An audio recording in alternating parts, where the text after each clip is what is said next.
কি হলো আজকে? আমি জানি না। ঘুমা, আমরা মনে হয় স্বপ্নেই আছি। তা না হলে রাজকুমার আমাদের মতো জাদুকরের প্রেমে কেমনি পড়বে? আমরা না হয় তাদের সৌন্দর্যে পাগল হয়েছি, কিন্তু তারা মনে আমরা সত্যি পাগল হয়ে যাচ্ছি গো দিদি। আবার আমাদের ওই পরিস্থিতি সকলের সামনে হবু স্ত্রী বলল, কেমনি কি?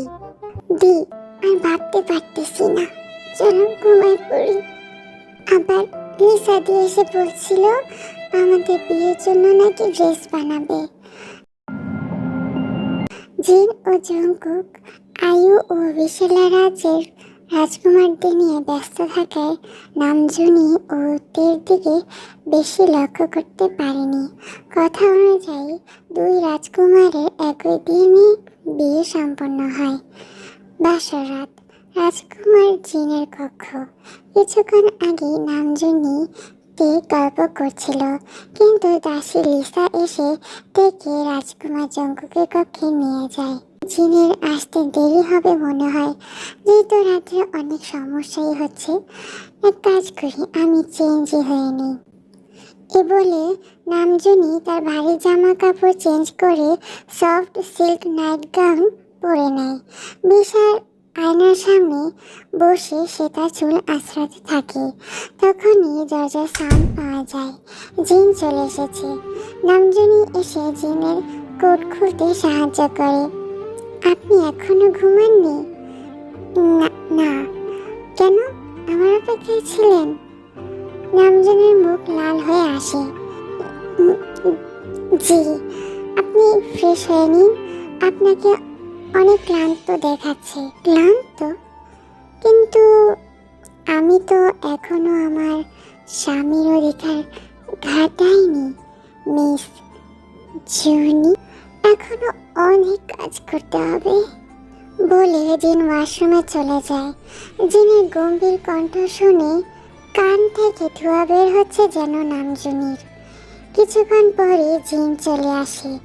নামজুনি বই পড়ছিল। শব্দ পেয়ে উপরে তাকায়, সাথে সাথে তার হাতে থাকা বই পড়ে যায়। শরীরে বিন্দু বিন্দু জলের ফোঁটা। বলিষ্ঠ কঠোর দেহ, ধবধবে সাদা, অপূর্ব পুরুষ। লাল টুকটুকে মসৃণ ঠোঁট, ভেজা চুলগুলো পিছনে টানা, মুখে হাসি। এক পা দুবার করে নামজুনির কাছে আসছে, সে সাথে নামজুনিও পিছাচ্ছে। এক পর্যায়ে নামজুনির পিঠ বিছানার দেয়ালের সাথে ঠেকে যায়। জিন এক টানে নামজুনিকে তার কাছে নিয়ে আসে। ভয় পাচ্ছ আমার জুনি? জিন আস্তে করে নামজুনির কানে বাইট করে, কিস করে অনেকক্ষণ। নামজুনি চেরির মতো লাল হয়ে গিয়েছে, শ্বাসের জন্য হাঁপাচ্ছে। জিন নামজুনির গলায় ভেজা চুমুতে ভরিয়ে দিচ্ছে। বেবি, ব্যথা পাবে না, তুমি একটু সহ্য করে নাও। কি? অন্যদিকে এখনো তে তার ওয়েডিং ড্রেস পরে আছে। না দেখেছে আমাকে বিয়েতে, এখন আবার আসতেছেও না। আমাকে বিয়ে করছে কেন? হ্যাঁ, মনে হয় না আসবে বলা। যত সব থাকুক বাইরে আজকে। এ বলে তে যখনই তার ভারী শাড়ি খুলতে যাবে, তখনই দরজার শব্দ পায়। দেখে জঙ্কুক চলে এসেছে। হ্যাঁ, কি আপনি আহত কেন? কে করেছে বলুন শুধু আমায়। সাথে তের হাতে চাকু নিয়ে জঙ্কুকের কাছে যায়। ও, আমার বউ তো দেখি আমার চেয়ে কম সাইকো না, বাট বউ কি বাসরাতে বরকে রেখে কাতিল করতে যাবে? আমি আমি এতক্ষণ অপেক্ষা করেছি কি আমার রাজকুমারকে আহত দেখব বলে। হ্যাঁ, কে করেছে আমাকে শুধু বলুন। জঙ্কুক তেকে টেনে তার বুকের মাঝে চেপে ধরে, কানের কাছে বলে, শোনা পাখি, এই রক্ত আমার নয়, আমি উল্টো অন্য কাউকে আঘাত করে এসেছি। আচ্ছা, এ বলে জঙ্কুকে ধাক্কা দিয়ে সরে আসে তে। যান, পরিষ্কার হয়ে আসুন। আমার জিনিসে আমি নোংরা ময়লা লেগে থাকা পছন্দ করি না। না গেলে আপনি আমাকে আপনার ধারের কাছেও পাবেন না। এ বলে তে নাক চেপে বলে, আপনার শরীর থেকে স্মেল আসছে, ছি ছি ছি, যান গোসল করে আসুন। এই হিংস্র রাজকুমারকে অপমান করেছি, তাও আবার বাসর রাতে। আপনি যাবেন নাকি আমি বের হব?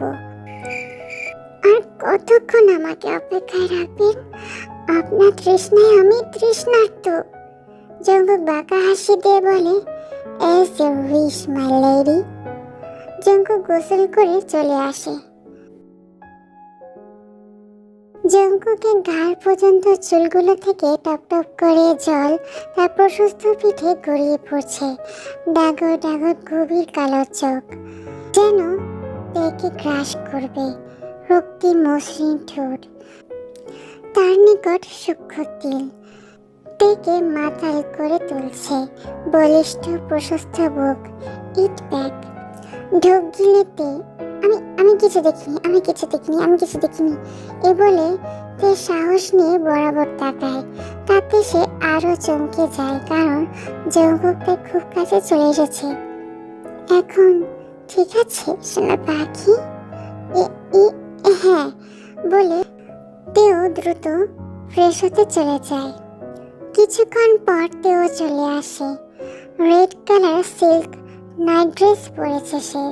চুল থেকে টপটপ করে পানি পড়ছে। কোমর ভিজে গিয়েছে। ভেজা চোখের পাপড়ি। তে গিয়ে আয়নার সামনে চুল মুছতে ব্যস্ত। হঠাৎ করে সে তার কোমরে ঠান্ডা শীতল হাতের ছোঁয়া পায়। কেঁপে ওঠে তে। আয়নাতে তাকাতেই দেখে জঙ্গক তার ঘাড়ে মুখ ডুবিয়ে কিস করছে। লজ্জায় টমেটো হয়ে যাচ্ছে তে। তখনই জঙ্গক তেকে ঘুরিয়ে মুখ বরাবর দাঁড় করায়। নিজের হাতে তে চুলগুলো মুছে দিতে থাকে আর বলে, সোনা পাখি, তোমার ভিজা চুল যে আমাকে বারবার মাতাল করে ফেলছে। নিজের উপর কাবু হারিয়ে ফেলছি, বুঝতে কি পারছো না? তে এক ঢোক গিলে বলে, আপনাকে আটকিয়েছে কে? জঙ্গক তের কোমর টেনে নিজের কাছে এনে নাক ঘষে বলে, তো সোনা পাখির কোনো আপত্তি নেই আমার তৃষ্ণার্ত স্পর্শে? না তো সোনা পাখি, কি তৈরি আমার গভীর তৃষ্ণার্ত স্পর্শ সহ্য করার? এত কথা আমার সহ্য হচ্ছে না কুকি। জঙ্গক বাঁকা হাসি দিয়ে এক টানে তেকে তুলে নেয়। কি করছেন? জঙ্গক তেকে বিছানায় ফেলে দেয়। তারপর তের উপর উঠে পড়ে। জঙ্গক তের শরীরে শব্দ করে চুমু খাচ্ছে। জঙ্গক তের পেটে বাইট করে। আস্তে কুকি। খামছে ধরে জঙ্গকের চুল। জঙ্গক তে ও নিজেকে আন্ড্রেস করে নেয়। সোনা পাখি, কি পারবে আমাকে সহ্য করতে? পারবো। তারপর তারা ইন্টিমেট হয়।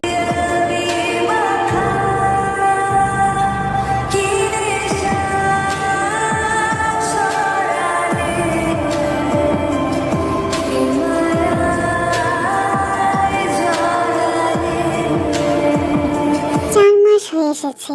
রাজ্যের অবস্থা ঊর্ধ্বগতিতে গেলেও আবার পরিস্থিতি খারাপের দিকে চলে এসেছে।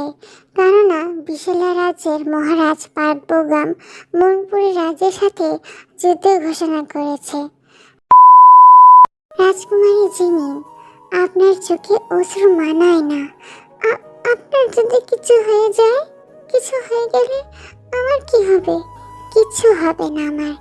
এই যুদ্ধ হতে ফিরে এসে আমাদের বিবাহ হবে। আমরা একে অপরের হবই। অপেক্ষায় থাকবেন আমার জন্য। জি, এই নিন, এই লকেটে আমার জাদু আছে, আপনাকে সাহায্য করবে যুদ্ধে। জুনি, চিন্তা করো না, আমি তোমার কাছে ফেরত আসবই। কুকি, তুমি সত্যি যাচ্ছ? না গেলে হয় না? জঙ্কুকের গালে হাত রেখে বলে, সোনা পাখি, তুমি তো কখনো আমাকে আটকাওনি, আজ এমন করছো কেন? আমার মন কু ডাকছে। তোমার যদি কিছু হয়, চিন্তা করো না, কিছু হবে না সোনা পাখি। এক কাজ করি, প্রত্যেক সপ্তাহ আমি তোমাকে চিঠি পাঠাবো, কি বলো? তে জঙ্কুকে জড়িয়ে ধরে আর বলে, আমাদের জন্য হলেও তোমাকে ফিরতে হবে কুকি। আমাদের? তখনই প্রহরী এসে বলে, মহারাজ, যুদ্ধে যাওয়ার সময় হয়েছে। ঠিক আছে, আসছি। দেখতে দেখতে এক সপ্তাহ হয়ে যায়। তে আজ চিঠি পেয়েছো? পেয়েছি, সাথে আমাদের সন্তানকে নিয়েও বলেছি। ভাই লেখা দেখলে অনেক খুশি হবে। দি, তোমার লেখা হয়েছে, এবার আমি লিখব? না তে, তোমার এই অবস্থায় বেশি জাদু ব্যবহার করা উচিত নয়, পরে লিখবে। ঠিক আছে। বইটা কিসে? আমার ও দির জাদু দিয়ে বইটা লিখছি। আমরা এমন এক বই লিখছি যেখানে আমাদের কাহিনী ও সকল স্মৃতি থাকবে। সেই সাথে আমাদের অনুপস্থিতি রাজ্যের রক্ষিতা হিসেবে এ বইয়ের স্পিরিট কাজ করবে। বইয়ের নাম কি? মনমহলের রানী। মজার ব্যাপার কি জানো জিমিন? শুধুমাত্র বইয়ের লেখক অথবা উত্তরাধিকারী ছাড়া, মানে আমি আর দি ছাড়া কেউ এই বই পড়তে পারবে না। কেন? তাহলে সবাই এই বই নিয়ে জানবে কি করে কি লেখা? রাজকুমারী, এই বইয়ে যে শুধু আমাদের স্মৃতি আছে তা নয়, আমার আত্মের সকল শক্তি বিদ্যমান। কোনো শত্রুর হাতে যদি পড়ে যায়, বিনাশ ছাড়া কিছুই হবে না। ও আচ্ছা, অন্যদিকে ভাই ভাই ভাই ভাই ভাই, আরে বলবি তো আমাকে? তুমি বড় বাবা হতে চলেছ আর আমি বাবা। কি এত সুন্দর খুশির খবর! সকল সৈনিককে মিষ্টি খাওয়ানো উচিত। অবশ্যই, কিন্তু যুদ্ধের পর এখন মনোযোগ সরানো যাবে না। জি। অন্যদিকে কারাগারে রাজকুমার টাই, রাজকুমার মিংইউ, লেডি আয়ু বেরিয়ে আসুন। ফাইনালি আমরা মুক্ত। রাজকুমার জিন, জঙ্কু, আমাদের কারাগারে রাখার শাস্তি তো তোদেরকে ভোগ করতেই হবে। তোদের শেষ আমার দ্বারাই হবে জঙ্কুক জিন। আমাদের এখনই এখান থেকে বের করো। দেখতে দেখতে আরো 1 মাস পার হয়ে যায়। শেষ। এই নাও, চিঠিটা পৌঁছে দাও রাজকুমারের কাছে। জি রানীতে। কিন্তু তুমি কি? চিঠি তো রোজ নিয়ে যায় সবসময়, আজ সে কি আসেনি? জি রানীতে, আজকে রোজ অসুস্থ, তাই আমি তার পরিবর্তে এসেছি। তে দি ডাকছে, যাও চিঠিটা দিয়ে আসো। জি রানীতে। উনি কে? উনি বললেন রোজের পরিবর্তে এসেছেন, কিন্তু আমি দাসী রোজকে তো এখনই দেখে এলাম। কি বলছে এসব জিমিন? হ্যাঁ, আমার চিঠি! এতক্ষণে আয়ুষ সেখান থেকে চলে আসে। এখন কি হবে? চিন্তা করিও না, আমি প্রহরীকে আটকানোর কথা বলছি। তুমি আর একটা চিঠি লিখো। দের কাছে চলো। তে, তুমি এই বই সম্পন্ন করো। ওমা, তাই? ঠিক আছে, দাও। তে তারপর ম্যাজিক্যাল মনমোহনের বই লেখা শুরু করে। পরের দিন যুদ্ধের ক্যাম্পে। কি? আমার অনুপস্থিতিতে এর সাথে এত বড় দুর্ঘটনা হলো কি করে? কি হয়েছে জঙ্কুক ভাই? তে সিঁড়ি থেকে পড়ে গিয়ে আঘাত পেয়েছে, কষ্ট হচ্ছে অনেক তার।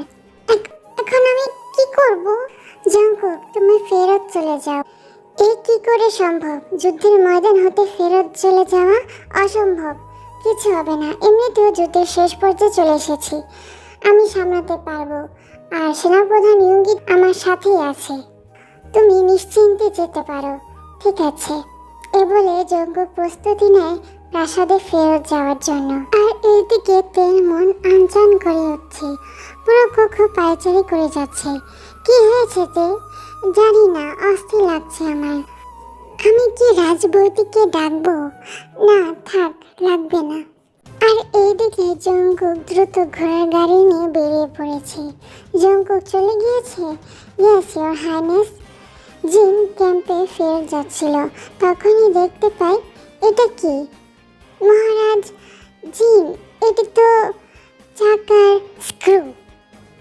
কি? দ্রুত মহারাজ জঙ্কুকের পিছে যাও, দ্রুত। মহারাজ, শত্রুরা আক্রমণ করেছে। শিট! যাও, প্রস্তুতি নাও, আমি আসছি। মহারাজ, আমরা হয়তো শত্রুপক্ষের ফাঁদে পা দিয়ে দিয়েছি। যা হয়ে যাক, এই যুদ্ধ আমাদের জয়ী হতে হবে। আমাদের রানীরা আমাদের অপেক্ষায় আছে। Yes your highness. আর এইদিকে জঙ্কুক দ্রুত গতিতে প্রাসাদের দিকে যাচ্ছে। তখনই মহারাজ, জঙ্কুক থামুন, আর এগোবেন না, সামনে বড় খাই আছে। ইয়ঞ্জুন, আপনি এখানে কেন? মহারাজ, জিন আমাকে পাঠিয়েছে এবং আপনার গাড়ির পাইয়াতে সমস্যা আছে। আর এগোবেন না, থামুন। ঠিক আছে। জঙ্কুক থামতে চাইলে পাহাড়ে ঢালুর জন্য থামতে পারছে না। সামনে বিশাল খাই। মহারাজ, আপনি আমার গাড়িতে চলে আসুন। ঠিক আছে। পাহাড়ের উপর থেকে বিশাল পাথর গড়িয়ে আসে। জঙ্কুক এক দীর্ঘশ্বাস ছেড়ে বলে, সৈনিক ইয়ঞ্জুন, আপনি দ্রুত পিছু হন, নয়তো দুজনেই একসাথে মারা যাব। মহারাজ, হবে না, আমি পারবো না। ইয়ঞ্জুন, আপনি আমার পরিবর্তে রানী তেকে বলবেন। মহারানী তে, আপনাকে আমাকে আর চিঠি লিখতে হবে না। আমি আপনার পাশে থাকা ক্ষমতা হারিয়ে ফেলেছি। আপনি আমার সন্তান ও আমার প্রিয়তমার প্রতি অবশ্যই খেয়াল রাখবেন। আবারও দেখা হবে আমাদের।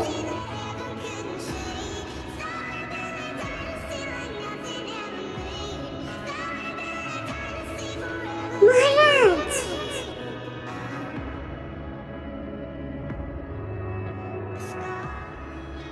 জঙ্কুকের দুর্ঘটনা প্রাসাদে ও যুদ্ধক্ষেত্রে পৌঁছে যায়। কি? তে, দ্রুত রাজবৈদিকে ডাকো এখনই। কি থেকে কি হয়ে গেল? যুদ্ধে জঙ্কুকের কথা শুনে জিন রাগে হিংস্রভাবে সকল শত্রুকে বাঘের মতো মেরে যাচ্ছে। যাই হোক, আমাদের প্ল্যান সাকসেস।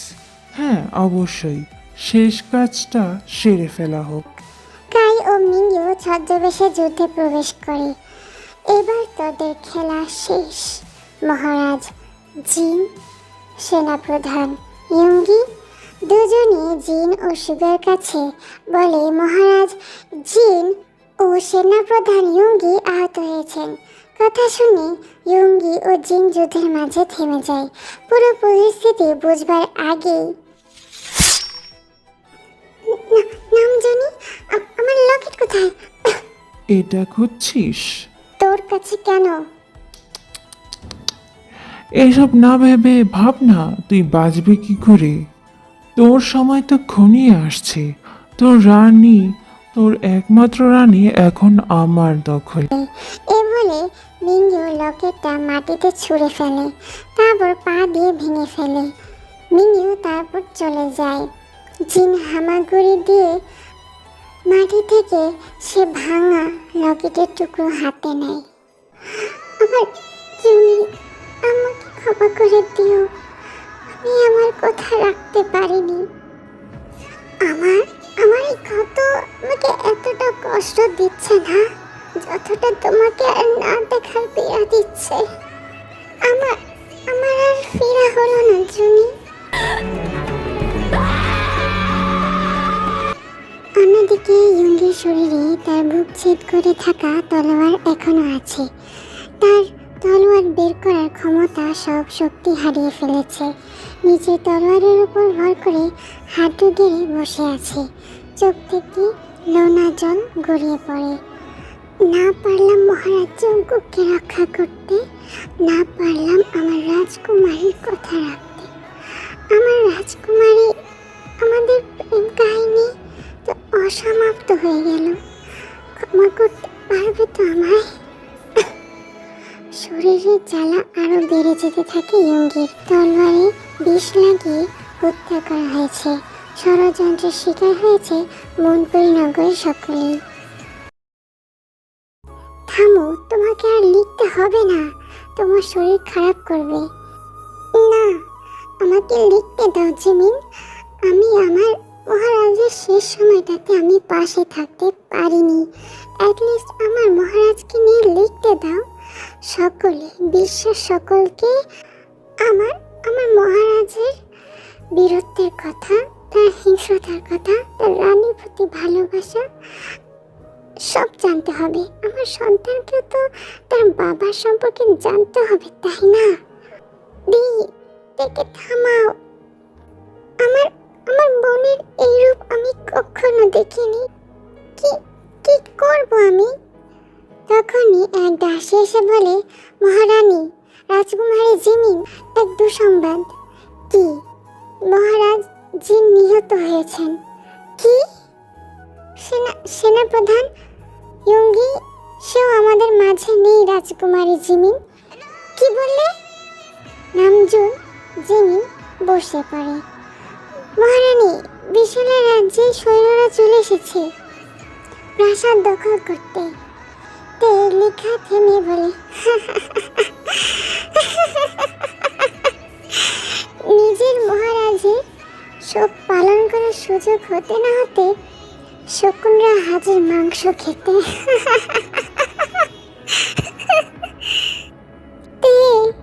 ঠিক, আমাদেরকে আমাদের মহারাজের সম্মান বজায় রাখতে হবে। সকল দাস দাসীদের পিছনের দরবার থেকে চলে যেতে বলো। আমরা এখানেই থাকবো। লিসা ইউনো কিছুক্ষণ চুপ থেকে দাস দাসীদের আদেশ দিতে চলে যায়। তে শেষবারের মতো বই লিখে, মূল মহলের রানীদের গল্প এখানেই শেষ নয়। আবারও এক হতে হবে। এই মূল মহলের আসল রানীদের ফিরতে হবে আবার এখানে। হয়তো কি লিসা ইউনো, তোমরা যাওনি কেন? আমরা আমাদের শেষ নিঃশ্বাস ত্যাগ করার আগ পর্যন্ত আমাদের রানীদের সাথেই থাকবো। এটাই আমাদের প্রতিজ্ঞা। যা তোমাদের ইচ্ছা। তখনই দরজা ধাক্কা দিয়ে সৈন্যরা হাজির হয়। কাতিল করো এই দুই দাস দাসীকে। আবারও দেখা হবে, মাই হাইনেস, মাই ম্যাজেস্টি। তে নামজুন ও জিমিনের সামনে ইউনো ও লিসাকে হত্যা করে। এখনো সুযোগ আছে, আমাদের হয়ে যাও, হয়তো ছেড়ে দিতে পারি। কিন্তু আজীবন দাস দাসী হয়ে থাকবে আমাদের। হাহ, কখনোই না। তুই ভেবেছিলি আমাদের পাবি? কখনোই না। যেখানে তোদের দুর্গন্ধে শ্বাস নিতে পারি না, সেখানে তোদের মতো মাংসাশীদের সাথে থাকবো? এটা আমাদের আদবের নেই। তোদের তো আমি গ্রেফতার করো, ওদের। যাও। দাঁড়াও। কি হলো? তখনই তে জিমি নামজুনের একসাথে রক্ত বমি হয়। হোয়াট? তোরা কি ভেবেছিস আমাদের পাবি? হাহ, না, কখনোই। তোরা না আমাদের মন পেয়েছিস, না পাবে আমাদের দেহ। আমার বেবি, আমাকে ক্ষমা করে দিও।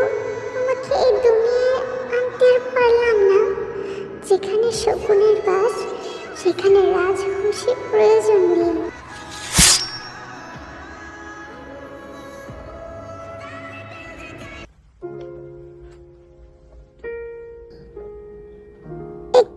কি ছিল আমাদের অসমাপ্ত পূর্বজন্ম? কি করে হয়? তখনই তার হাতে থাকা বই পড়ে যায়। তে, তোমার হাত দাও। শোনো পাখি, হাতে ব্যথা পাওনি তো? না, আমি ঠিক আছি। তে সে জঙ্কুকে জোরে ঝাপটে ধরে শব্দ করে কান্না করে দেয়। তের কান্না দেখে জিমিনও তার কান্না আটকাতে পারে না। সেও কান্না করে দেয় ইয়ঙ্গিকে ধরে। কি, তুমি কাঁদছো কেন? আমি তো আছি তোমার পাশে। তখনই বাড়ির বাহির থেকে গাড়ির শব্দ পাওয়া যায়। বাইরে যেতেই দেখতে পায়, স্যার, আমরা চলে এসেছি। ঠিক আছে মাই লেডি, বের হয়ে যাক। Yes, of course. ভাই, দি, জঙ্কুক তে সকলের সাথে কুশল বিনিময় করে।